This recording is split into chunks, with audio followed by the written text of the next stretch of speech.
A graça e a paz para todos. Amém. Primeiramente quero agradecer a Deus por nós estarmos aqui, porque Davi diz que é melhor estar na casa do Senhor um dia, né, do que 1000 dias em outro lugar. Então, nós já escolhemos, ou Deus nos trouxe, né, no melhor lugar, que é na casa dele, né? E a casa dele ele definiu como casa de oração. Oração é abrir com Deus, é falar com Ele, né? E que o nosso intuito nessa noite seja simplesmente falar e ouvi-lo. Porque Deus não é um Deus de um monólogo, né? Ele é um Deus de diálogo. Ele fala, nós ouvimos e nós pedimos e também, dentro da vontade dele, somos atendidos. E, em segundo lugar, quero agradecer a Deus também por ter dado seu Filho na cruz para perdoar nossos pecados, porque tudo culmina, nós estamos aqui porque Ele nos perdoou um dia. Se Ele não nos perdoasse, nós não poderíamos estar aqui também.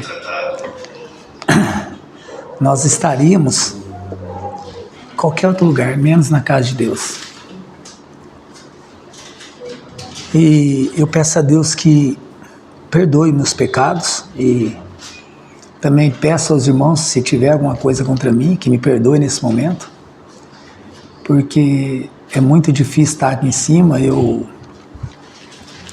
não é fácil, Deus vem conversando com Deus essas 2 semanas e por algum momento, por negligência, podemos dizer assim, teve coisas que eu nem falei porque eu não estava nem vivendo. Eu falei, Deus, eu não vou pregar sobre isso porque eu não faço parte dessa pregação que o Senhor está mandando pregar, então o Senhor me dá outra coisa. E muitas das vezes fiquei 1 semana esperando Deus me dar outra coisa. Falei, quando o Senhor me ajudar a viver aquilo que eu vou pregar, eu prego. Eu preciso ser compatível, né, com aquilo que a gente fala, né? Nós não podemos tropeçar naquilo que a gente fala. E eu venho orando a Deus e pedindo a Deus, sabe? E a gente sabe que venho analisando as coisas mais difíceis que o homem ele tem dificuldade para adquirir de Deus, é o dom do Espírito. Porque se você tem o dom do Espírito, você tem tudo. Você é um homem que tem domínio, você é controlado, você é amável, você é compassivo, você é benigno, você é alegre, você perdoa. Então, o dom do Espírito é o preenchimento, digamos assim, do vazio da alma de um homem afoito, truculento, sabe? Sem modos, né?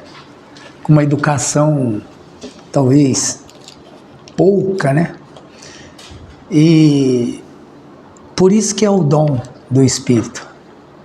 Se você tem o dom do Espírito, você tem aquilo que o Espírito quer que você seja. E o desejo do Espírito Santo é instalar esse dom em nós, né? E as ramificações dele, né? E eu vejo assim que hoje nem mulheres nem homens estão tendo esse dom. Qualquer coisinha estão se explodindo, casamentos. Antes que eu abra aqui, irmãos, talvez nós queremos tecer alguma coisa ou achar que nós somos, mas mulheres hoje não respeitam os maridos, nem crentes. Eu vou falar para vocês, foram poucas que eu vi respeitar. Não são submissas, mas elas leem lá. Ó, Pedro 3 lá. Primeiro Deus fala dos homens, que os homens vão sofrer no trabalho, vão sofrer infortúnios, os patrões pegam no pé, você paga por erro que você não cometeu, e Deus fala assim, olha, eu quero que vocês amem os seus patrões, sendo bons ou maus. E depois ele termina falando assim, ó, isso é agradável para mim quando você faz isso. Ou seja, quando você é punido no serviço e mesmo assim você não revida, eu me sinto bem. Eu sou feliz com isso. Depois ele fala assim, a hora que ele termina a parte dos homens, ele fala semelhantemente. Semelhantemente o quê? Semelhantemente o infortúnio que os homens, seus maridos, passam lá, canseira, sofrimento, dor, sol, chega arrebentado em casa, vocês têm que obedecer o vosso marido. E ele não disse só que é o marido crente, ele disse assim, ó, e se você tiver algum marido que não seja crente, que ele seja ímpio, literalmente, você faça como as mulheres do passado. Assim como as mulheres do passado, que colocavam os maridos dela, estou parafraseando, que colocava o marido dela na mão de Deus e não tinha nenhum medo de dar errado, assim, de que Deus ia falhar. Não temia nenhum espanto, a Bíblia diz. Porque vós sois filha de Sara, que chamava Abraão de seu senhor. Eu não estou dizendo aqui que o marido, ele tem a liberdade, sabe, de querer ser o senhor da mulher por, sabe, por, como a gente fala, por arrogância. Mas não é isso. É a palavra de Deus, ou seja, e também não estou tirando o direito da mulher de conversar, de ajudar a definir as coisas, não é isso. Mas o que Deus diz que é o cabeça. O que é o cabeça? Cabeça tem a palavra final. Você e Jesus, você começa a abrir com Jesus, discutir com Jesus. Se Jesus falar assim, olha, faça assim, você vai fazer o quê? Você vai discutir, mas depois que ele falou, faça assim, você não tem como mais falar mais nada. Não, tudo bem, então faça assim. Né? Então, homens também, homens truculentos, estúpidos, que gritam, não só homens que gritam demais com as mulheres, que faz escândalo no meio dos outros, mulheres também que falam alto com os maridos, em lugares públicos, perto das pessoas. Isso nem ímpio deveria fazer. Né? A Bíblia fala que tem certas coisas que a gente não deve nem nomear, nem sair da nossa boca. Então, eu vejo assim, nós estamos numa geração muito enfraquecida de Deus. E observando todas essas coisas, eu orando a Deus, e eu falei, Deus, eu preciso mudar. Eu preciso mudar. E muita gente também vai para muito lado, para pequenas coisinhas que não tem nada a ver com o evangelho, e o grosso do evangelho, que é ali a família, ter respeito ao marido, falar baixo com o marido, da mesma forma o marido fala baixo com a esposa, entendeu? E se o marido quer fazer uma coisa diante de Deus, diante da Bíblia, do que Deus diz aqui, se ele falar, olha, mulheres que falam assim, eu quero comprar uma televisão agora, aí o marido fala, ó, esse mês não dá, acabou, não tem mais sexo, você briga, não sei o quê, porque você não compra, porque eu faço tudo para você, e a pessoa começa a justificar, como se ela fosse o Deus do marido, que faz tudo para ele.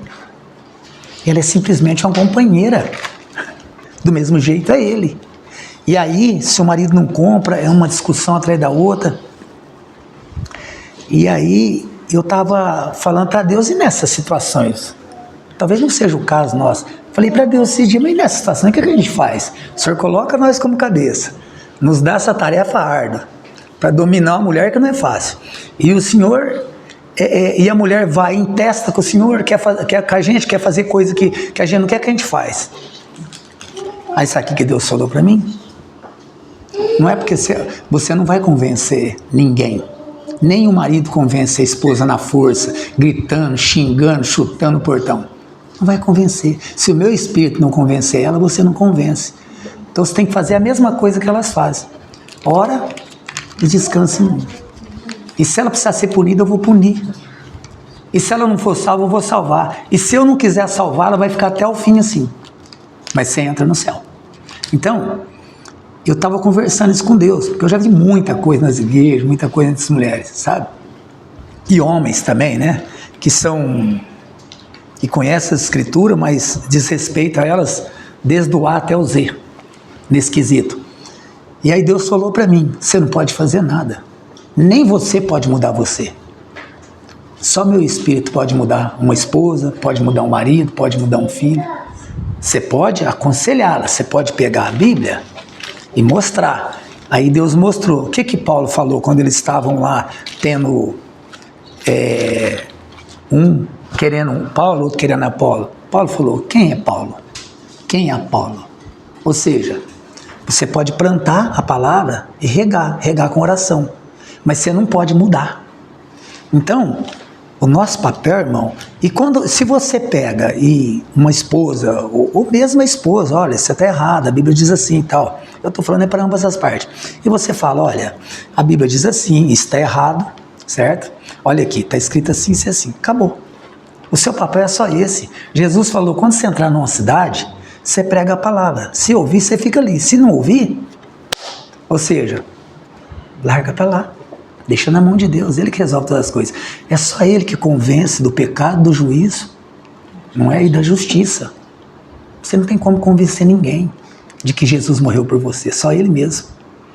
E nem do inferno, para você sair de lá. Porque Deus salva quem Ele quer. Se Ele quiser, Ele salva. Se Ele não quiser, Ele não salva. Então, assim, eu aprendi essa semana. E isso não é só com esposa, é com todo mundo. Tem pessoas que não vale a pena ficar nem discutir mais, falar com a pessoa. A pessoa, principalmente quando é coisa de Deus, a pessoa, ela vai contra, você fala, beleza. Sabe por quê? Quando Jesus disse isso, vai, sabe o que ele está dizendo? Não perca tempo com coisas tolas, caminhe, avance. O joelho vai ser individual que vai joelhar lá, não vai ser todo mundo, você não vai levar ele, não adianta. Procura já preparar o seu joelho, porque você vai ajoelhar também, então. Aí eu fiquei pensando, sabe? Deus me mostrou uma coisa muito legal. Deus falou para mim, olha, por isso que a porta é estreita. E poucos que a encontram. Além da porta ser estreita, são poucos que a encontram. Ou seja, é como se fosse uma porta que ela está num determinado caminho. E se você não encontrar esse caminho, você não encontra a porta. O caminho é estreito, apertado e meio que escondido ali. Você precisa, sabe? Você precisa andar de dia para achar ele. Porque se você andar em trevas, você não acha. Na noite, você não acha. Então, eu fiquei pensando nisso aí. Então, são poucos. Então, a gente deve procurar o nosso caminho. Então, isso é um conselho para maridos, esposas. Olha, está desobedecendo? Olha, você está desobedecendo a Deus, não é a mim. E de Deus ninguém zomba. Todos que desobedeceram tiveram um fim triste. Minha parte eu fiz. Então, a minha vida vai ser assim. Orei a Deus essas 2 semanas. Para ser com a Marta, com os filhos, com todos. Não me preocupar com isso. A verdade tem que ser o suficiente para a pessoa entender. Se ela não entender a verdade, ela não vai entender você. Você é tão falho quanto ela. Então eu tenho aprendido isso de Deus, sabe? E não é fácil. Você acha que a gente não briga, não discute? Discute, né? Tem 33 anos de casado, 32 anos, né? Vai discute. E às vezes vem, você quer discutir, quer levar vantagem, mas não adianta. Então, essa semana eu tenho feito isso. Às vezes, uma discussãozinha, você quer ir, mas aí você para. No começo é difícil, porque tudo exige um treinamento. Hoje eu corro bem, né? Eu posso falar que eu ganho de vocês tudo na corrida aqui, tranquilamente. Mas por quê? Porque eu sou bom? Não, porque eu treinei. Então tudo é treino. E isso faz o quê? Se não fizer isso, só vira briga, se distancia de Deus. Se você está começando uma oração, está buscando a Deus, lendo, daí a pouco você fica nervoso, você fala aí. Você começa a achar que também, você também não muda. E assim, entendeu? Às vezes eu me cobro, eu falo aí, ó. Estava orando, estou discutindo com a Marta, estou falando coisa que não devia. Domínio próprio. Então e tudo isso gira em torno do quê? Do fruto do Espírito. Ou você tem ou você não tem. Como é que você pode ter o Espírito e não ter o fruto dele? Difícil, né? A gente tem que tomar muito cuidado, irmão, com o silêncio de Deus na nossa vida. Claro que Deus está em todos os lugares. Ele está em todos os lugares. Mas o silêncio de Deus, para terminar aqui, exemplificar, é mais ou menos assim, olha. Você é casado, dá um exemplo. Mas você está brigado com a sua esposa ferrenhamente, cada um está num canto. Seu esposo está ali, na sua presença, sua esposa está na sua presença, mas você não tem ele. Mesma coisa é Deus. Ele está na sua presença, você está na presença dele, porque não tem como você fugir da presença dele, mas você não tem ele. Você está no silêncio dele. Entende? Assim aconteceu com os 3 exílios da Babilônia, assim aconteceu lá em Neemias, né? No livro de Neemias, 70 anos, e assim aconteceu lá 437 anos mais ou menos no Egito, e depois aconteceu mais 400 anos de Malaquias a Mateus. digamos assim, do Velho ao Novo Testamento. Então eu estava fazendo uma conta, 900 anos Deus ficou ausente do povo dele. Isso em 4.000 anos. Ou seja, 30% do tempo de Deus para com seu povo, ele ficou ausente. 1/3 de todo o tempo da criação, Deus ficou ausente do seu povo. Sabe por causa do quê? Desobediência, rebeldia, adoração a outros deuses, e por aí vai. E o mais incrível, que você pegar alguns livros que eu estava lendo, de Neemias ali, crônicas, você sabia que algumas ausências de Deus não foi nem porque Deus mandou eles fazer isso ou aquilo, foi por eles mesmos que quiseram fazer um pacto com Deus, não cumpriram. Eles falaram assim, ó, fala com Deus lá, o Neemias, fala com Deus lá, o fulano, e se Deus, o que Deus falar, nós vamos fazer. Aí Deus falou, então tá bom, então manda eles fazer assim, assim. E eles não fizeram. Sim, imagina um negócio dele. E eles mesmos trouxeram sofrimento para eles. Se eles falassem assim, olha, vê que o que Deus quer lá, pede para ele aliviar o máximo que der para nós, porque nós somos fracos mesmo. Talvez Deus aliviava. Mas eles bateram no peito. O que Deus mandar nós fazer, nós faz. Né? Isso aí, é por isso que a Bíblia diz, não fazeis voto. Porque se fizer, cumpra. Porque se você fizer e não cumprir, Deus é justo para trazer o pagamento ou punição. Então, por isso nós devemos fazer. Então, você vê que o Novo Testamento já nos exorta, já com base no Velho. Olha, o homem é incapaz de obedecer a Deus, mesmo naquilo que ele promete. Imagina o que Deus pede. Amém? Vamos abrir as nossas Bíblias em Efésios 2. E eu tenho 2 textos que eu estou fazendo uma comparação para a gente entender. O segundo texto eu vou ler depois do que eu falar aqui, para a gente entender. O segundo texto eu vou ler só para a gente entender a primeira parte do que eu vou falar nessa folha aqui. Aí vocês vão entender. Para vocês ficarem um pouco situados, hoje eu quero falar do verdadeiro evangelho e do falso evangelho, um pouco de cada. E como tem corrido esse falso evangelho no meio atual, digamos assim, né? De muitas igrejas, principalmente neopentecostais e pentecostais, da onde nós viemos. E nós temos que tomar muito cuidado, porque senão ele continua acompanhando nós. E nós continuamos na mesma prática quando nós saímos de lá. Então vamos ler. 2:1. E vos vivificou. Quem vivificou? Deus em Cristo, né? Estando nós mortos em ofensas e pecados, ou delitos e pecado, em que noutro tempo andaste segundo o curso desse mundo, ou seja, antes de nós conhecermos a Deus, antes de nos chamar, nós andávamos no curso do mundo, para onde o mundo levava nós íamos, né? Segundo o príncipe da potestade, segundo o demônio, segundo o diabo, né? Para onde ele dirigia nós íamos, né? Porque ele é o príncipe desse mundo. Do espírito que agora opera nos filhos da desobediência, ou seja, tem pessoas que foram tiradas do mundo e ainda tem filhos da desobediência. Entre os quais da desobediência agora, que é os filhos da desobediência, todos nós também andávamos, ou seja, nós era produto do meio, né? Como diz o ditado, produto do meio também. Ou seja, isso aqui mostra que nós não somos melhor que ninguém já. Se nós saímos de lá, é porque Deus nos tirou. Ele nos vivificou, tirou para isso. Entre os quais também andávamos, no 3, entre os quais também andávamos nos desejos da nossa carne, fazendo a vontade da carne, dos pensamentos, e éramos, aqui graças a Deus que nós éramos, não somos mais, né? Éramos, passado, por natureza, filhos da ira de Deus, né? Como os outros também. Ou seja, todos nasceram debaixo da ira de Deus. Estando nós ainda mortos. Olha, presta atenção nessa palavra morto. Olha o estado que nós estávamos, vamos ver o que aconteceu depois, nesse estado, o que aconteceu com nós. Estando nós ainda mortos em nossas ofensas, nos vivificou juntamente com Cristo, e pela graça somos salvos.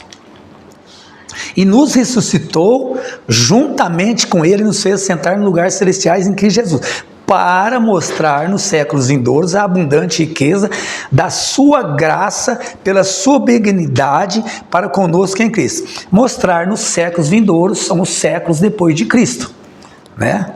Depois da morte de Cristo, né? A sua graça vem estendendo nos séculos vindouros, né? E pela sua benignidade para conosco em Cristo Jesus.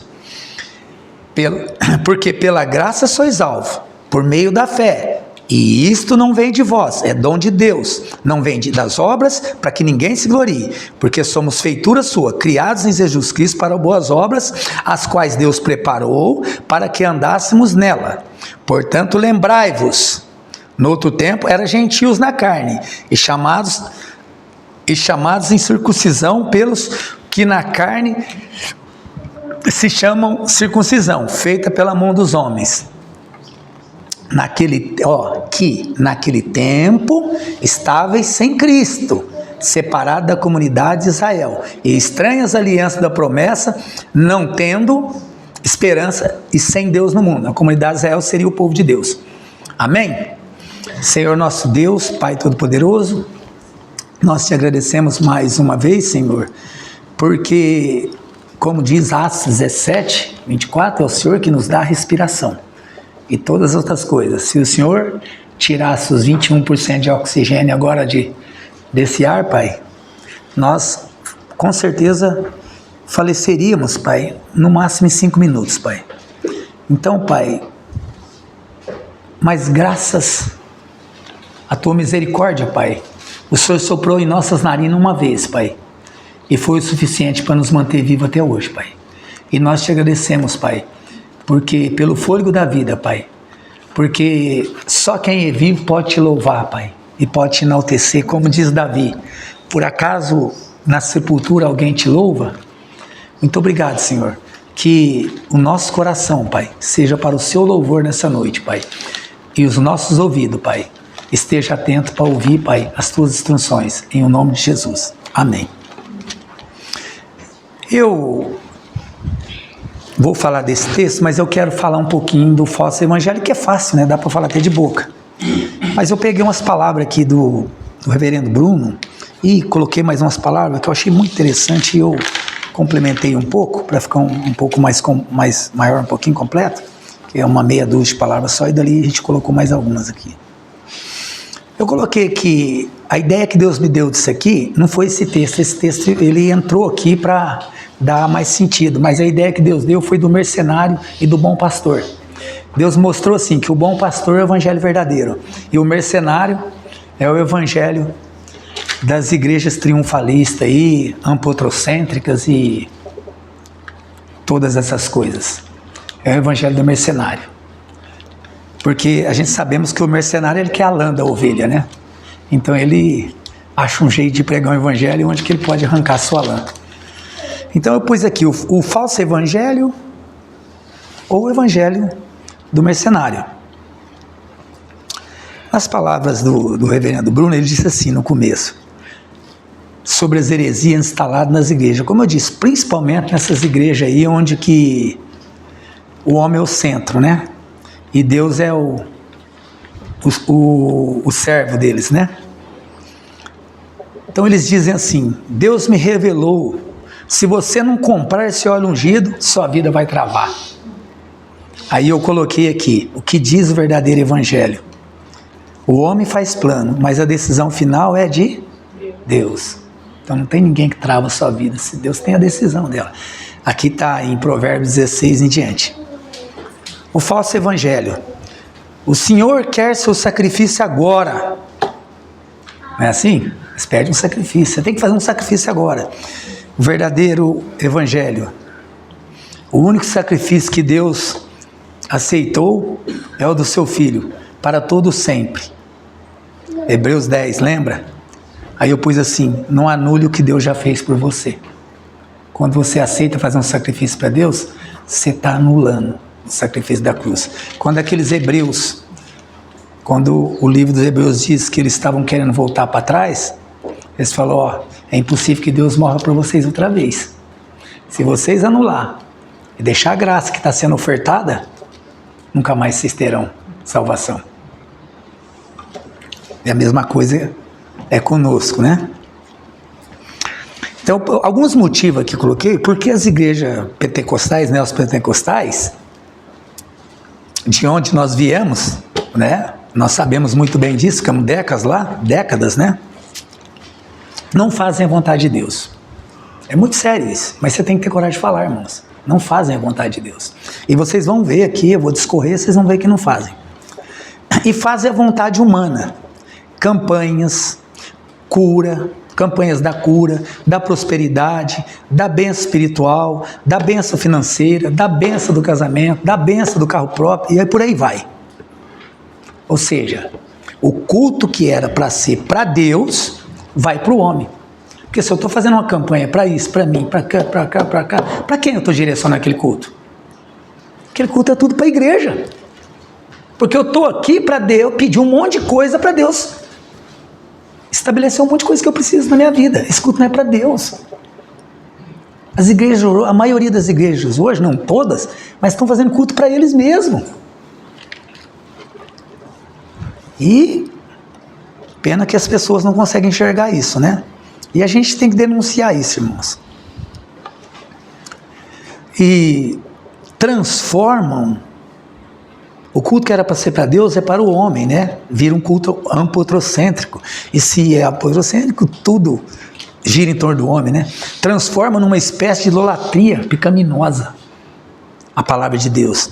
Mudam a pregação expositiva por discursos emocionais. Se todo mundo chora, grita e pula, está tudo bem. Então, o mais importante é emocionar você, é fazer com que saia água do seu olho. Saiu água do seu olho, seus pecados estão perdoados, sua vida financeira mudou tudo.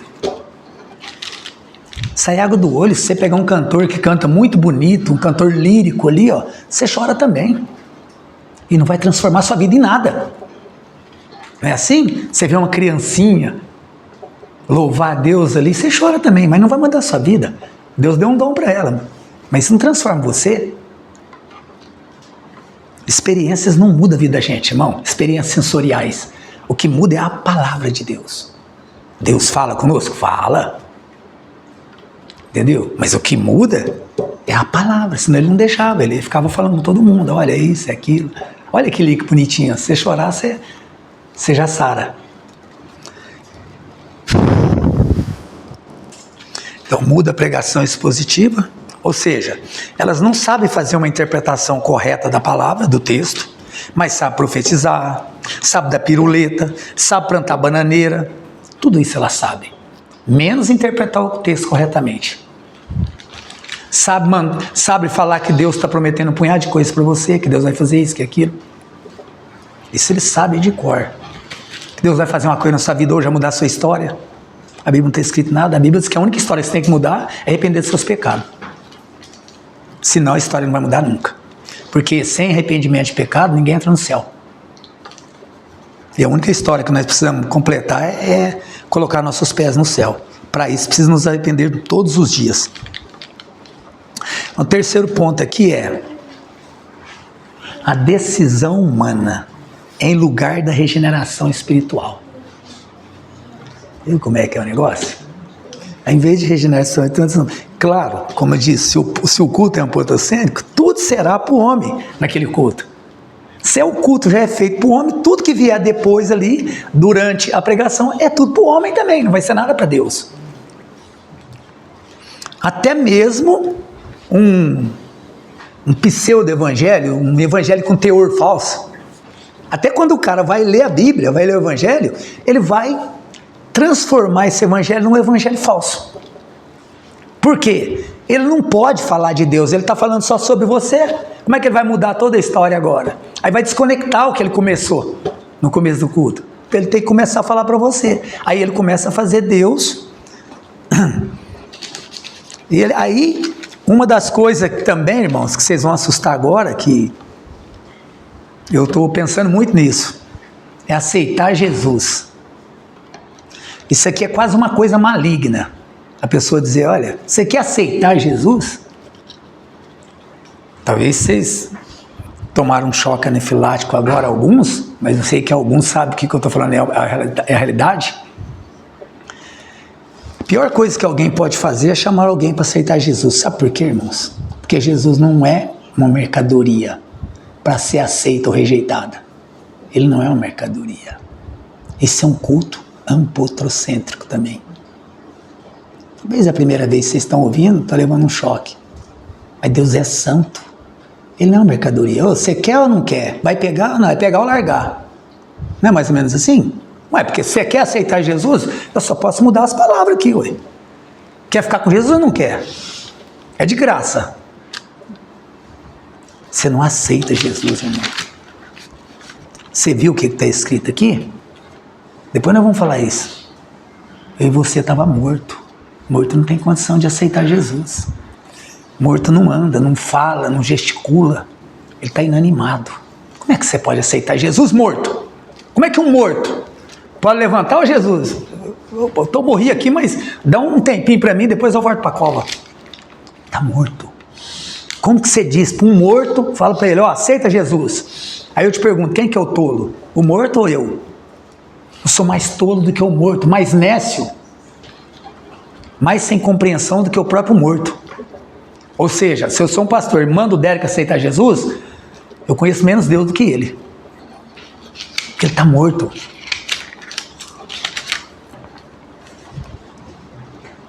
Isso é terrível.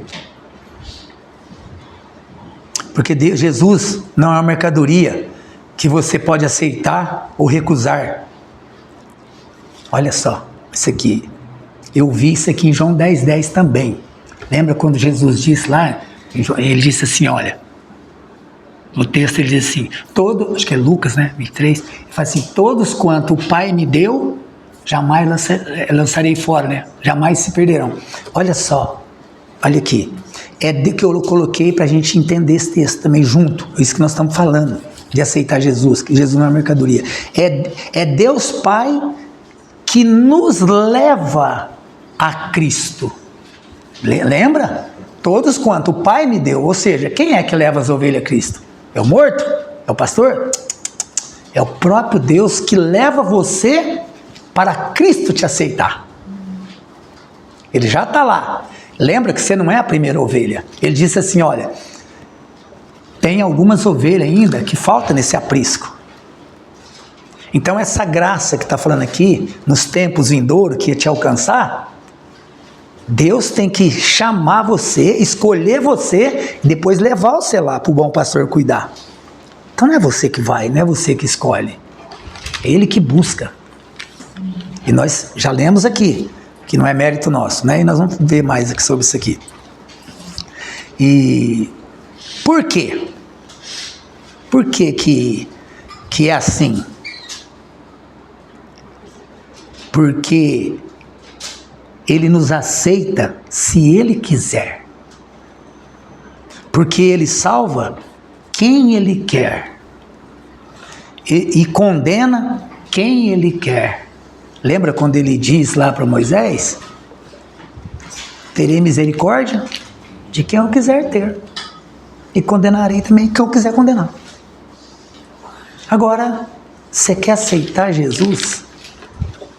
Isso é pecado falar isso. Comecei a entender, isso é pecado. Você tem que falar para a pessoa o seguinte, ó, você precisa se arrepender.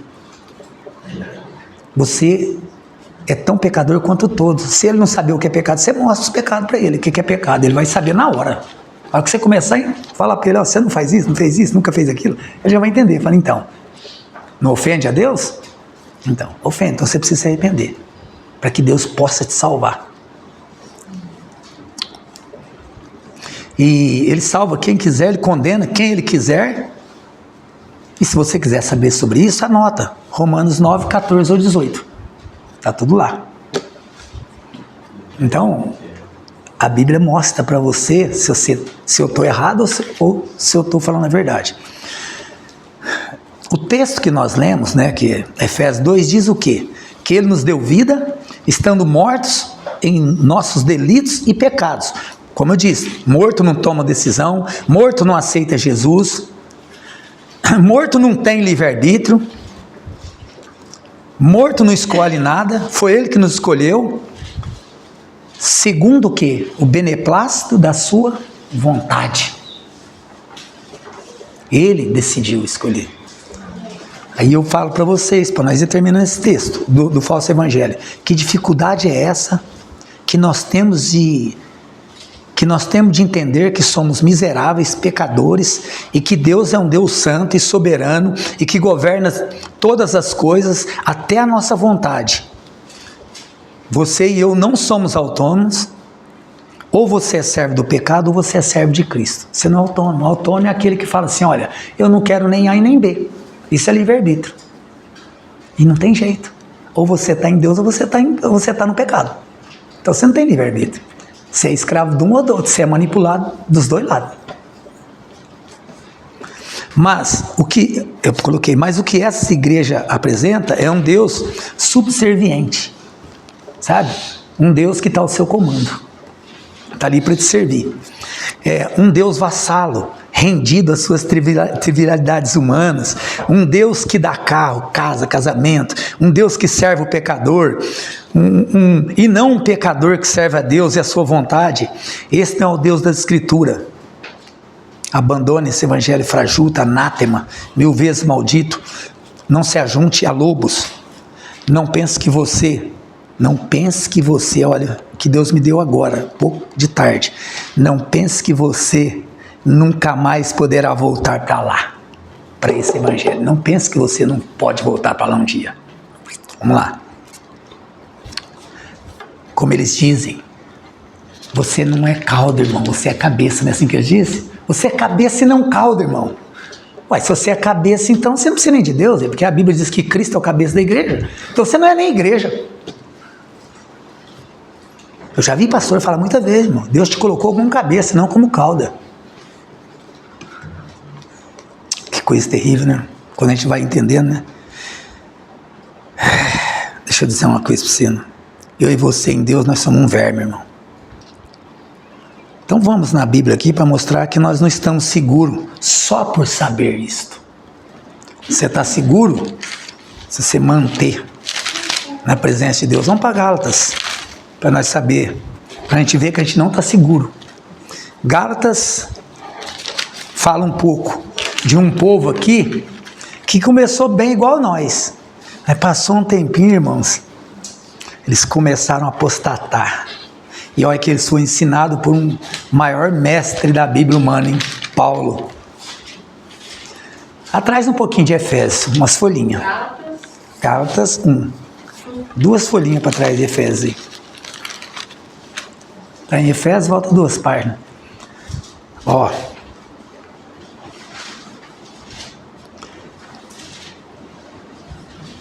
Então Paulo aqui, escrevendo aos Gálatas, ele percebe uma apostasia, que está acontecendo uma apostasia no meio desse povo aqui, que ele tinha instruído na palavra de Deus, na graça do nosso Senhor Jesus Cristo, ou no evangelho verdadeiro, como nós estamos hoje. E olha o que acontece. Ele sauda todo mundo, depois ele fala no 6 assim, olha, maravilho-me de que tão depressa passasseis daquele que vos chamou a graça de Cristo para o outro evangelho. Ou seja, maravilha-me, admiro, estou admirado. Como que vocês conseguiu deixar o evangelho de Jesus tão depressa, em tão pouco tempo assim? Entendeu, irmãos? Às vezes você entra no evangelho verdadeiro e do nada você volta para o falso. Você sabia que os falsos profetas, eles começam no evangelho verdadeiro, a maioria deles? Aí depois eles veem que o evangelho verdadeiro não é rentável. Não dá lucro. É uma coisa assim que você tem que só investir, ninguém investe em você. Aí eles vão para o falso, porque o falso, eles têm mercenário para ajudar. E o mercenário fala, você com um monte de ovelha desse, com um monte de lã dessa, e você sem lã nenhuma. Faz um escalpo dessas ovelhas tudo e arranca a lã delas. Sabe? Mas 2 Pedro 2,3 diz que eles farão comércio de vós, né? Mas o juízo está lavrado para eles também. Então aí Paulo fala, olha, é inacreditável. Como vocês estavam tão bem servindo a Deus, de repente vocês estão apostatando. Vocês estão deixando, abandonando o Evangelho, partindo para o Evangelho que ninguém conhece, que não é o de Deus. Ou seja, fazendo essa vontade de vocês. Aí ele fala assim, olha, o qual não é outro Evangelho, porque não existe outro, só existe um, o verdadeiro, né? Mas alguns que vos inquietam e querem transtornar o Evangelho de Cristo. Pessoas estão fazendo a cabeça de vocês, inquietando vocês para transtornar o Evangelho de Cristo. Quem que é as pessoas que inquietam uma pessoa para sair do Evangelho de Cristo? Falso profeta. Irmãos, eu já cansei de pessoas que eu estava na igreja assim, às vezes boa, e eu chamava uma pessoa para ir, ela ia um dia falar, aquela igreja não acontece nada, não acontece milagre, eu não vou estar mais lá não. Sabe por que a pessoa não vai para a igreja? Sabe por que a pessoa dá desculpa aí na igreja? Sabe por que as pessoas não vão? Porque elas odeiam a Deus, a verdade é essa. Ah, irmão, mas o que é isso? Odeia a Deus? Mas eu não sei, não é? Então vamos lá então. Vou fazer uma pergunta que vocês têm que me responder com sinceridade. Se você ama uma pessoa, vamos colocar humanamente, um namorado, a namorada, ou a esposa, vamos falar namorado porque, né, tá no começo, né? Se você ama sua namorada ou seu namorado, você quer ficar perto dela ou longe? Se você ama ela de paixão mesmo, perto. Então, se você não quer vir na casa de Deus, você ama ou você odeia Deus? Você odeia. Porque se você não gosta de uma namorada, um namorado, você não gosta mais dele de jeito nenhum, você não quer ver ele mais perto de você. Então, quando a pessoa fala, não vou na igreja por causa disso, não vou na igreja por causa daquilo, não vou na igreja por causa daquele irmão, não vou na igreja porque aquela irmã lá me olha de lado. Eu já cansei de ver isso. Não vai porque não ama Deus. Não tem compromisso. É só isso. Não tem outra coisa. Deus é ou você ama ou você odeia. Porque não tem três caminhos. Não tem. Quando lá em Laodiceia eles começaram a ficar em cima do muro, Deus falou, olha, eu estou a ponto de vomitar, porque vocês não decidem. Se vocês fossem quentes, beleza, estamos todos juntos aqui. Se vocês fossem frios, eu podia ajudar vocês.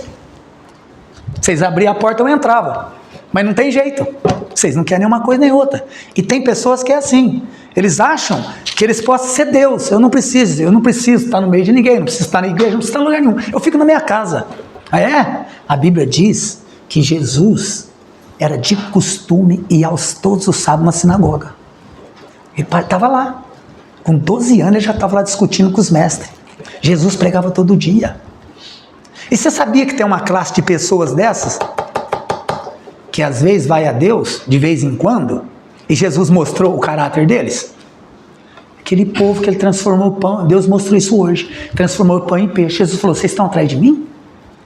Não é por causa da palavra. Vocês estão atrás de mim por causa de comida, porque eu alimentei vocês há poucos dias.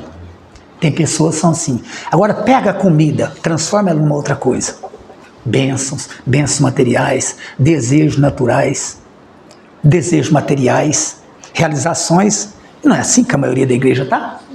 Vai na igreja, agora pega essa pessoa que não vai na igreja, a hora que ela começar a ter uma luta, ela tem uma doença, uma enfermidade, um problema na casa dela, você vai ver, eu preciso buscar Deus, aí ela fala desse jeito.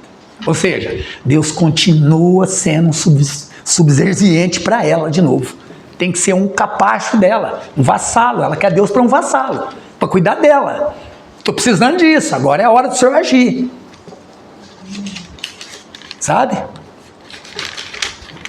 É nada menos, nada mais como o filho pródigo, né? Tá tudo que é meu que eu quero minhas coisas aí. Talvez ele pensou assim, ó, quando eu voltar lá da cidade, que vocês é tudo roceiro, eu vou voltar com grana para comprar o resto da fazenda, vocês vão trabalhar para mim. Sabe o que aconteceu? Voltou virando trabalhador lá. Ele que voltou mendigando serviço para o pai. É assim que as pessoas são. Se vocês soubessem tanto de gente que eu convidei para ir na igreja hoje, eu comecei, falei, eu vou convidar todo mundo. Convidei uns 20 no meu celular. Não veio ninguém. É assim. Vai sempre continuar assim. Então, Paulo aqui, acontece essa situação, em pouco tempo, você vê que ele fala assim, olha, eu estou admirado, que tão depressa. Então, quer dizer, a gente não sabe o tempo, mas deve ser tão pouquinho tempo, que esse povo ficou na fé, e já, voltando para trás. E sabe o que Paulo termina falando aqui? Para a gente correr, ele fala assim, olha, vocês começaram no espírito, mas agora está terminando na carne. E você acha que nós não corremos esse perigo? Nós podemos estar no espírito hoje, mas nós temos que policiar, porque nós podemos terminar na carne. E na carne não é só para uma igreja herege. É você voltar para sua casa, esquecer, eu vou mexer com isso mais, larga a mão de Deus, larga a mão de Bíblia. Você já voltou para a carne. E o segundo estado, a Bíblia diz que é pior do que o primeiro. É quase irrecuperável. Então, irmãos, eu vou para o texto 3 agora. Isso aqui é a parte do evangelho falso que nós estávamos falando, né? Nós vamos falar do verdadeiro evangelho. Esse aqui também vai servir para nós, porque é onde nós devemos estar. Aquele lá é que nós temos que fugir daquele evangelho. Esse é o que nós devemos estar. Porque a nossa vida tem que estar segura na mão de Deus, não na mão de pastor, não na mão de lobo. As decisões são de Deus, tudo que for acontecer com Deus, com nós, irmãos, entenda uma coisa, já está tudo programado. Você nunca vai pegar Deus de surpresa. Tudo o que acontecer na minha vida, na de todos aqui, já está decretado por Deus. A Bíblia diz que Ele tem contado até os fios do nosso cabelo. Ah, mas eu perdi uns 10 a semana passada penteando. Ele já sabia. Ele já sabia que ia cair seu cabelo a semana passada. Mas eu terminei careca. Ele já sabia também. Não tem jeito. Não tem escapatória. Lembra, se não me engano, acho que Davi falou, para onde eu ir? Não, se eu for lá nas profundezas, não é isso? Esse lá o Senhor estará. Se eu for no alto céu, lá o Senhor estará. Quer dizer, não tem como. Você não escapa. Eu lembro que os judeus definem Deus de uma forma bem legal. Ele diz que Deus é como se fosse uma aliança. E tudo está dentro dessa aliança. E nada está fora. Porque se alguma coisa estiver fora da aliança, ela é maior que Deus. Até o inferno, eles dizem, está dentro de Deus. Porque Deus controla ele. Então, como é que você... Se Deus é essa aliança, você está aqui dentro, como é que você pode escapar dessa aliança? Você está aqui dentro. Você não escapa nunca. A jurisdição é dele. A demarcação é dele. Você não ultrapassa. Por quê? Por que você não consegue ultrapassar? Porque não há nada fora de Deus. Se não há nada, você não pode existir fora dele. Então, é muito interessante isso. E nós temos que saber isso aí. Tudo está programado para a nossa vida. Tudo. Basta, a única coisa que basta a nós é a nossa responsabilidade pessoal com Deus todos os dias. Olhar para Deus e falar, Deus, me ajuda eu não sair da programação. Então eu pus aqui o evangelho verdadeiro, do bom pastor. Olha que legal.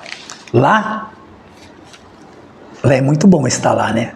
Porque eles vão te levantar, vão te bajular, Deus te ama, Deus é contigo. Dependendo se você for, a moça for um pouquinho bonitinha, o rapaz, chega alguém já pode profetizar na sua cabeça. Deus tem uma benção para você, olha, Deus mandou falar com você. Principalmente se estiver interessado, né? Aí ele vem profetizar todo dia. Eu lembro da Murna Marquezine, infelizmente, né? Mas ela tem razão. Diz que ela não estava dando para ir na igreja, porque todo dia que ela chegava na igreja, alguém chegava e falava, ó, Deus mandou te entregar alguma coisa. Brincadeira um negócio desse? Como que o povo de Deus é estúpido, né? Uma atriz, que a gente não pode nem falar, né? E as pessoas lá bajulando a atriz. As igrejas. Qual igreja? Aquelas igrejas que entregam promessa, entregam as coisas. Qual que será que é, né? Não vou nem falar, né? Mano, que tristeza, né? Que tolice, que falta de entendimento, né? Da palavra de Deus. Se ela sentar do meu lado aqui, só falo oi para ela e nada mais.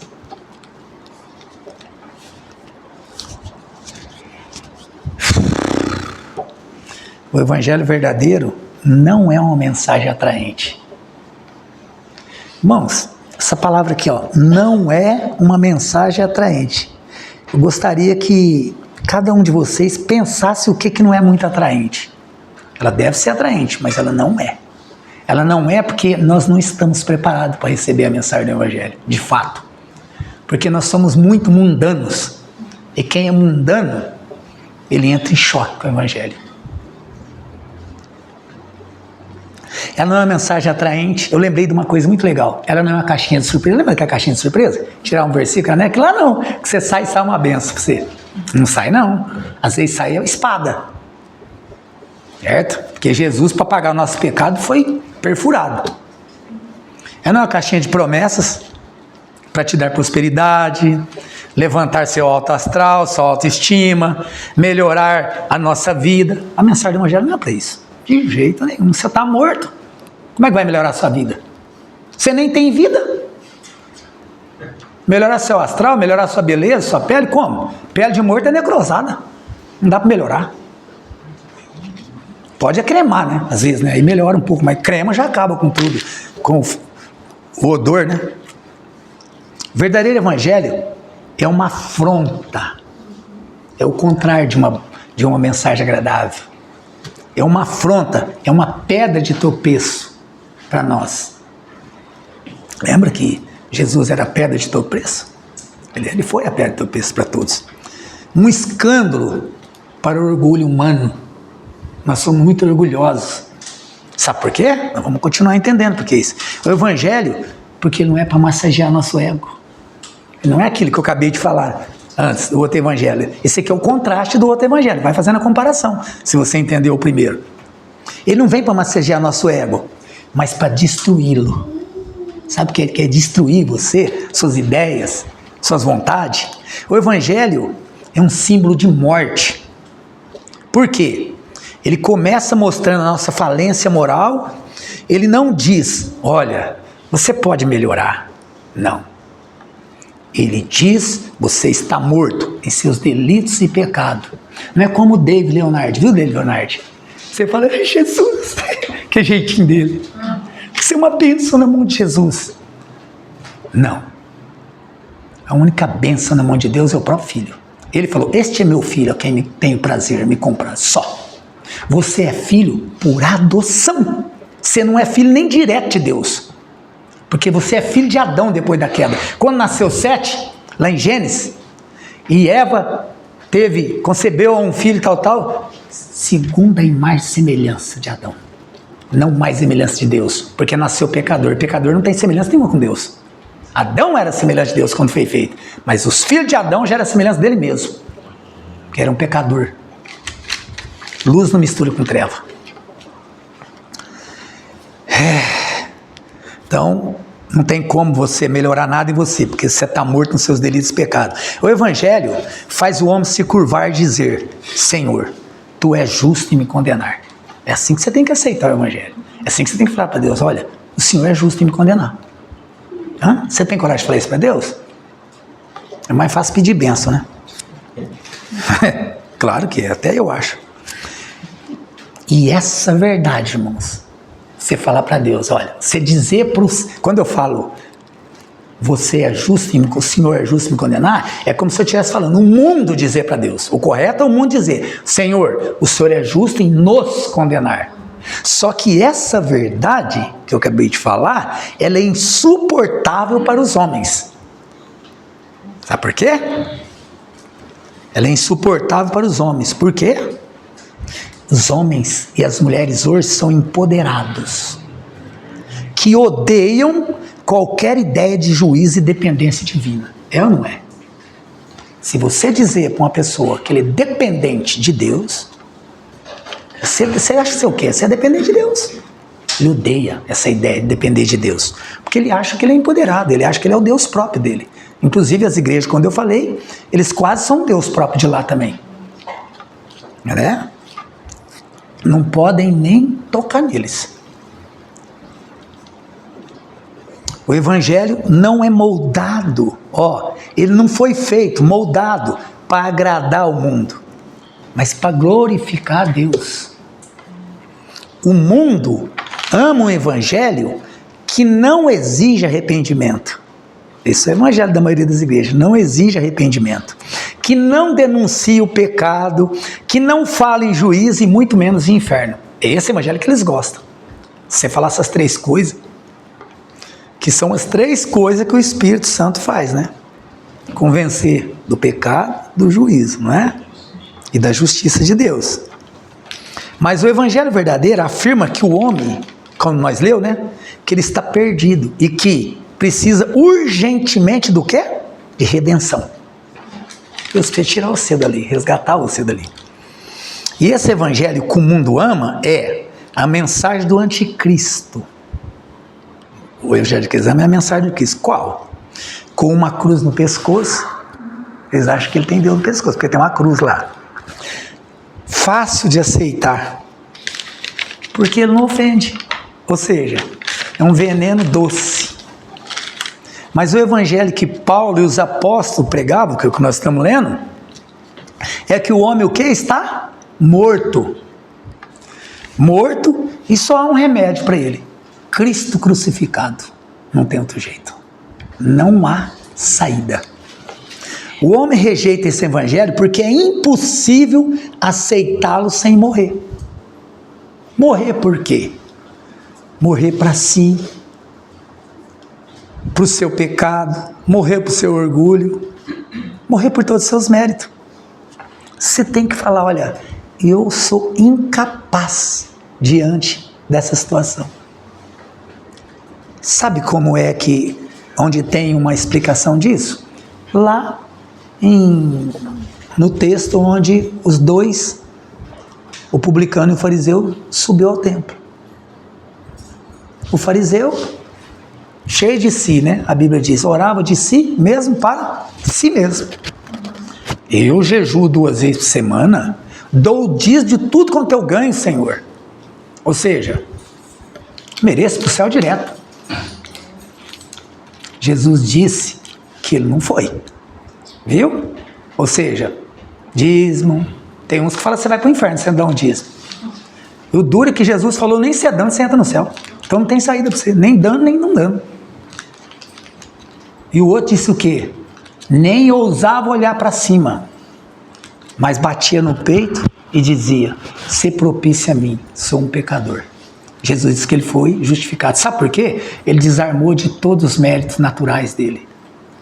Ele confiou só em Deus. Ele falou: eu sou um verme inútil, irreparável, irreconstruível se não for por ti. Será que nós sabemos disso também? Ou temos um pouquinho de orgulho? Por quê? Porque Deus é soberano. E por que ele é soberano? Porque tudo começa com Deus, tudo existe para Deus e tudo termina para a glória de Deus. Não é assim? O evangelho é o quê? O alfa e o ômega de todas as coisas. Se Deus é soberano, então o homem não é. Então ele não é. Se Deus é soberano, você acredita que Deus é soberano? Bom, se ele é soberano, então só tem um soberano. Então nós não somos. Então não temos nada para apresentar para ele. Nós não podemos chamar ele para uma mesa redonda para conversar. Vamos colocar as coisas a limpa aqui, o pingo nos i, não tem jeito. Então, o homem não é, se Deus é soberano. E se Deus é o centro e decide tudo, estou fazendo uma pergunta: se Deus é o centro e decide tudo, então o homem é colocado aonde? Em seu devido lugar, no pó. Eu fiquei pensando no pó, porque Deus não fez o homem do barro, né? Fez do pó da terra, não foi isso? Fiquei pensando, o pó da terra é menor que o barro, porque o pó é uma poeira. E a poeira não tem nem estabilidade, ela vai para onde o vento levar. O barro, pelo menos, ele fixa ali no solo. Mas é menos que o barro, é uma poeira. Bateu, você bate ali, encosta ali, onde que ela quiser te jogar, ela te joga. Nos piores lugares. E por isso que o homem natural e caído se rebela contra o evangelho com todas as forças. Porque você tem que se colocar no seu lugar, no pó. Porque o mundo, a ideia do mundo, eles querem um Deus que sugere para ele algumas coisas, mas eles não querem um Deus que determina todas as coisas para eles fazerem. Mas o Deus da Bíblia diz: o meu conselho será firme e farei toda a minha vontade. Isaías 46, 10. Não vai mudar. O que ele resolveu fazer, ele vai fazer. Toda a vontade dele, até o fim. Irmãos, Deus é Deus. Nós somos apenas barro em suas mãos. E por isso que o mundo odeia o verdadeiro evangelho. É porque ele nos arranca do trono e nos lança no chão. Diante de um Deus que reina, decide, salva, conforme a sua vontade. E isso destrói qualquer mérito humano. Por quê? versos 2, 3, 4, 5. Lembra? Aqui, do 2, 3. Em que no outro tempo, nós não tinha mérito nenhum. Andávamos de que jeito? Segundo o curso desse mundo. Cadê mérito humano aqui? Nenhum. 3. Entre os quais também nós andávamos. Entre aqueles que são filhos do bem, nós estávamos também lá. 4. Mas Deus, tem participação nossa? Não. Deus, só Ele, que é riquíssimo em misericórdia, pelo seu muito amor que nos amou. Não tem participação. É Deus que foi rico em misericórdia e que nos amou. Não aparece eu aqui. Não tem eu aqui. Aonde? Olha aqui, para mostrar que nós não estamos. Estando nós ainda mortos nas nossas ofensas. Estando mortos ainda. Não tinha como nós nem querer. Como eu pus aqui, nos salvou pelo beneplácito da sua vontade, que está em Efésios 1,5. Foi segundo a sua vontade, não a nossa. Não porque eu quis aceitá-lo, mas porque ele me quis aceitar. Ao contrário dos nossos dias, onde as pessoas dizem, você deve amar a si primeiro. Não é assim que eles falam? Você deve ter um amor por você, você tem que se amar primeiro. Você tem que se valorizar. Ah, é? Eu achei que você tinha que amar a Deus primeiro. Deus te fez assim, não é assim que as pessoas pensam? Hoje com essa tal da ideologia de gênero, você tem que se aceitar assim, você foi feito assim. Jesus nunca falou isso. Jesus falou, vem como estás, mas nunca falou, você vai continuar como estás. Vem como estás que eu vou te mudar. Jamais Deus nos chamaria para não ter uma mudança, né? Seria uma tolice dizer isso, né? Então, se aceite assim, Deus te fez assim, se aceite assim. Mas o evangelho que Jesus anunciou diz exatamente ao contrário. Se alguém quiser vir após mim, negue-se a si mesmo. Tome sua cruz e siga-me. Mateus 16, 24. Essa é a instrução quando você chega perto de Jesus Cristo. Não é continuar como você está. Enquanto o homem estiver apaixonado por si mesmo, ele será inimigo da cruz. Irmãos, porque a cruz é um lugar onde todos os méritos pessoais são cancelados. Todos os méritos seu é cancelado na cruz. Ela esmaga o amor próprio. O mundo diz que você é autossuficiente. O evangelho diz que você é condenado e precisa ser transformado. O evangelho fere essa geração que adora sua própria imagem e que vive de elogios e que medem suas vidas através de quê? Dos likes, não é? Olha, estou sendo bem recebido lá, estou com 1 milhão de visualização. Que coisa, hein? Que coisa, hein? Que estupidez, hein? No mínimo, né? Uma estupidez, né? Para não ser mais grosseiro. Mas a vida cristã começa com um homem que deixa de viver para si. Mas quando ele declara, como diz Paulo, já não sou eu quem vivo, mas Cristo vive em mim. Gálatas 2:20. A cruz, irmãos, é a maior humilhação da história. E foi por isso que Deus a escolheu para mostrar que a salvação não vem por ascensão humana, mas por quebrantamento, para expor que o pecado é tão grave que exigiu o sangue do seu próprio filho. Para deixar claro que não há glória do homem na sua redenção.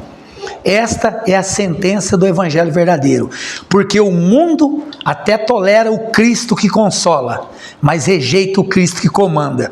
Essa é uma das razões porque o mundo rejeita Cristo, porque ele exige submissão de pensamento, submissão de escolhas, submissão de sexualidade, porque homem é homem, mulher é mulher, lembra disso? Que passar disso é do maligno. De finanças, como você gasta seu dinheiro, a Bíblia diz que você não deve gastar o seu dinheiro que não é pão, gente que joga dinheiro fora à toa em qualquer coisa, ou seja, tudo em conformidade com ele, e isso, novamente eu digo, é insuportável para o mundo, que se alimenta da ideia de ser o seu próprio Deus, meu corpo, minhas regras, né? Tem todas essas coisas aí na modernidade, né? Eu comando, né? Eu sou o dono da minha vida.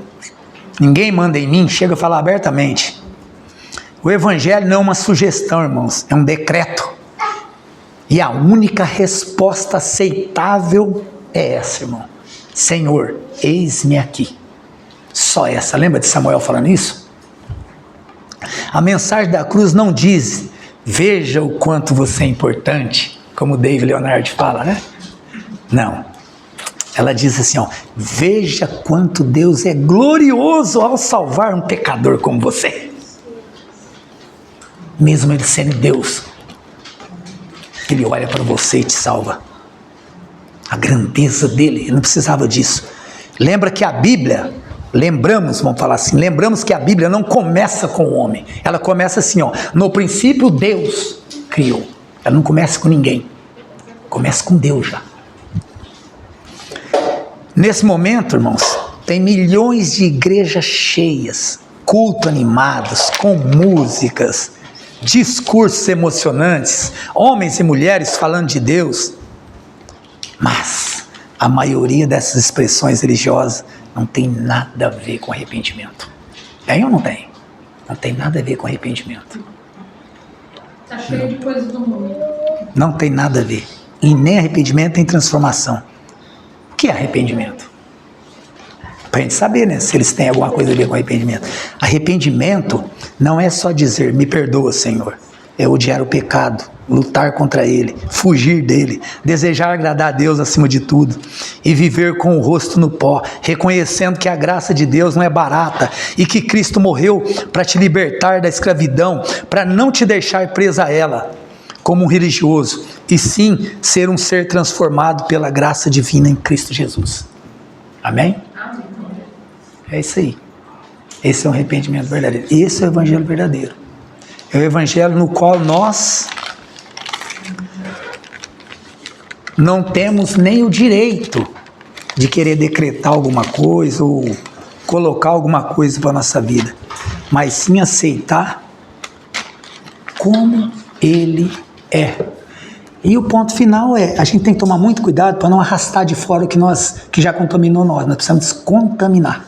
Nós precisamos buscar Deus de verdade, olhar para as coisas de Deus com reverência, com temor, né? E deixar o nosso eu um pouco do lado, e achar que nós somos merecedores, que nós temos que ter.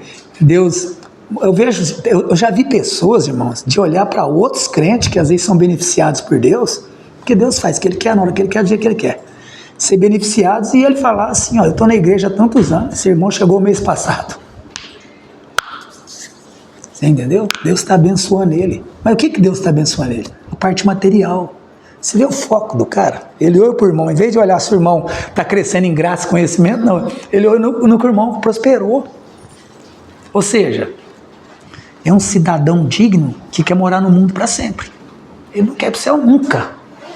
Ele quer ficar aqui. E aqui nós sabemos quem jaz aqui, né? Ele quer fazer parceria com ele. Isso é terrível, irmão. Medir as pessoas por prosperidade, porque entrou na igreja e está prosperando. Bom, tem que medir as pessoas. Paulo, quando ele chegou diante de Pedro, diante dos apóstolos, quando ele volta para Jerusalém, ele não mediu eles como eles tinham, não. Inclusive, ele falou, olha, cheguei lá e eles não teve nada para me acrescentar. Tudo que ele sabia, eu também já sabia, já tinha recebido. O que Paulo olhou foi se realmente eles estavam andando no caminho correto, se eles estavam crescidos em graça e conhecimento. Você vê que Paulo não falou nada sobre a vida pessoal, só falou disso, da vida espiritual. Falou, olha, não me espantou em nada o conhecimento deles. Isso que ele observou. Que coisa terrível, né? Chegar na igreja e observar o sapato do irmão, a camisa do irmão, o carro, trocou de carro, irmão. Ixi, Deus está prosperando, hein? Mas isso, a inveja tá, o olho da inveja tá lá atrás, assim, né? Aí sabe que o irmão às vezes tem alguma falha, alguma coisa, ele não merecia de jeito nenhum, né? Como é que Deus dá para ele, o senhor não enxerga?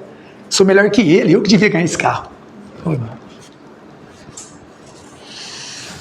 Você precisa subir no monte com Jesus, lá em Mateus 4, para ser provado também, e jejuar lá, que lá o Satanás chega e ele te ajuda.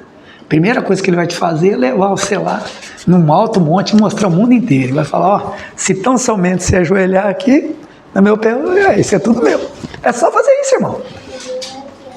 Aí Jesus manda o diabo levar no monte alto lá, você vai ter tudo que você tem, você não precisa nem ir atrás do pastor. Porque se você for atrás dos pastores aí, você vai ter que dar o dízimo, você vai ter que dar seu carro, encher uma carta e mandar para Israel. É só fazer isso, você fica rico. Nunca pedi nada para Deus, irmão. Deus é testemunha, minha esposa testemunha. Nunca pedi bênção para Deus, nunca. Deus me deu tudo. Na verdade, eu estou em falha com Deus.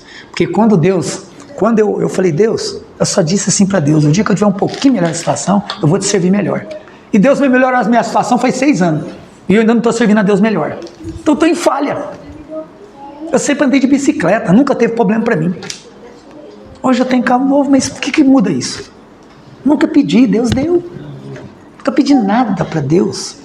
Nunca fiz uma oração, Deus me prospera, me abençoa, muda minha história financeira. Nunca fiz isso, nunca. Desde os 12 anos que eu saí da igreja católica e fui para a igreja de crente. 48 anos, nunca pedi, nunca fiz nada.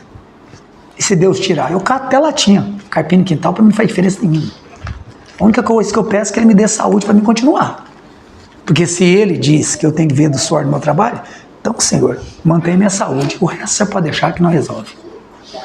É para isso que nós estamos aqui. Não é para isso que a igreja serve. A igreja serve para mudar nosso caráter, levar-nos a arrepender, aproximar nós de Deus, buscar o Senhor. É isso que é importante. Isso é coisa de evangelho de menino, como Paulo disse. Nós precisamos sair do leite, crescer espiritualmente, buscar Deus, falar, Senhor, qual é o seu propósito na minha vida? Me leva, não deixa eu enterrar meu talento. Deus espera, Deus lançou uma semente no coração de cada um de nós. Ele espera que no fim da sua vida você devolva pelo menos a semente que Ele te emprestou. Mas na verdade o que Ele quer é pelo menos 30 por 1. Ainda que você seja um servo mau. Mas busque a Deus. Amém? Não vamos pautar nossa vida junto com os lobos, não. Vamos pautar nossa vida com Cristo. Arrependimento, fé, fazer a vontade de Deus, como Ele disse. Eu faço a vontade do meu Pai. E nós devemos fazer a vontade do Pai, porque Cristo é o nosso exemplo. Amém? Então vamos orar. Senhor, nosso Deus, nosso Pai Todo-Poderoso,